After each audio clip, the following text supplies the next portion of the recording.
Saya ingin cerita tentang Omnibus Law. Ketika Pak Alwi Shihab di zaman Pak SBY dulu menjadi duta besar keliling untuk urusan Timur Tengah, membawa beberapa investor dari negara-negara UKI, ratusan juta US dollar mereka datang ke sini mau investasi. Diterima oleh Pak SBY, wah bagus investasi. Beri karpet merah oleh Wakil Presiden Pak Yusuf Kalla, ayo investasi.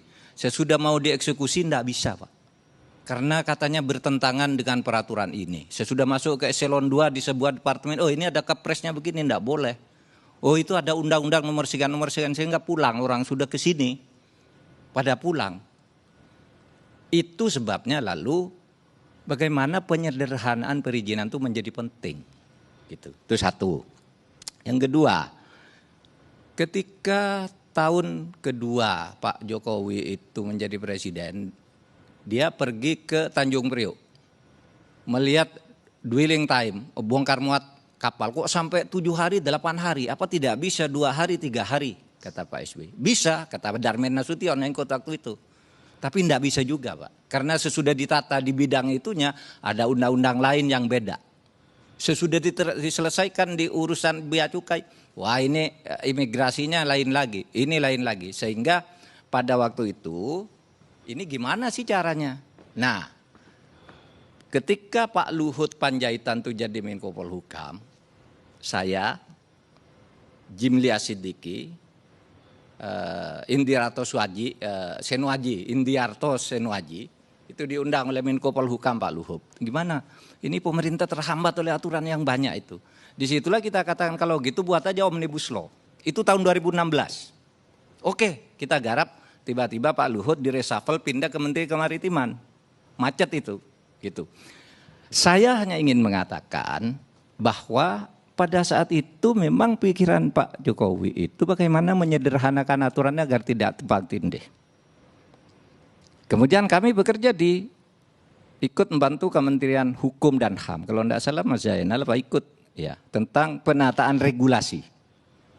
Penataan regulasi karena tumpang tindih. Sampai ada seminar besar berkelas internasional juga di Jember. Gimana sih cara nata regulasi itu? Ya karena itu melihat hal-hal seperti itu. Itu latar belakangnya antara lain tumpang tindih peraturan, lalu menampung lapangan kerja, bahwa kemudian ada perbedaan isi, itu enggak apa-apa. Nah itulah kritik-kritik yang bagus tadi. Meskipun sebenarnya kadang-kala kritiknya itu terlambat.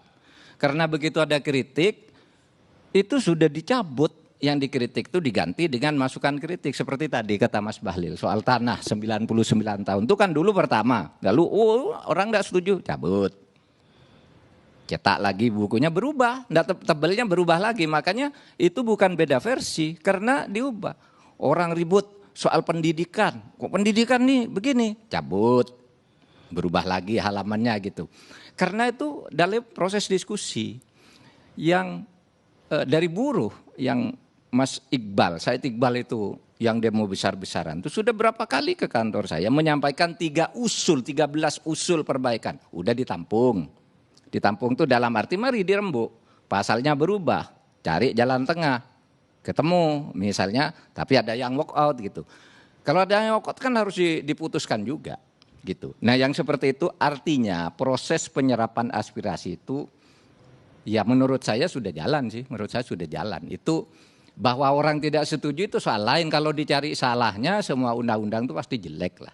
Semua undang-undang pasti ada jeleknya.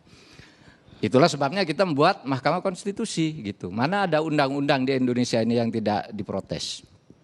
Yang tidak ada kan, semua yang tahun ini semua diprotes, ya tidak apa-apa gitu. Tapi negara ini kan harus jalan, bukan kalau diprotes lalu berhenti kan begitu.